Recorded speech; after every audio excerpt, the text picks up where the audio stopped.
the First, sun. Mawika skill. Then Ian San skill, burst. U.S. Chevy for its burst. final Elemental warning. skill. Pyroclastic surge. Mawika burst. Headbutt. Then pasok. Baresa. Ayan, breakdown natin. Observe nyo muna. Yung fighting spirit natin, di ba? Hindi pa puno. Isa yan sa dahilan kung bakit tayo mag-elemental skill muna para mapuno yung ating fighting spirit. Kasi the higher the fighting spirit, mas mataas ang magiging buff niya para kay Varesa.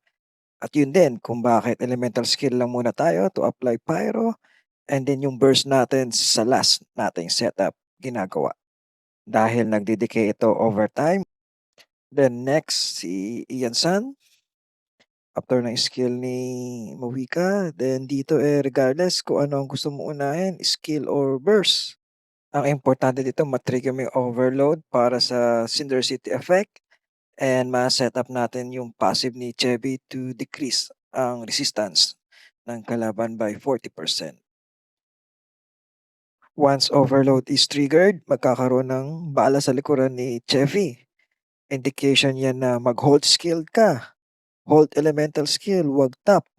Para ma-utilize mo yung buff ni Chevy na to increase yung attack ng Pyro and Electro characters. Hindi nyo na kailangan mag-burst kay Chevy kung naka-days pass kayo. Bakit ako nag-burst? Dahil naka-Nobliss artifact set ako dyan sa kanya. Then, mawi ka burst para sa additional buff pa. Para sana naka-base sa fighting spirit.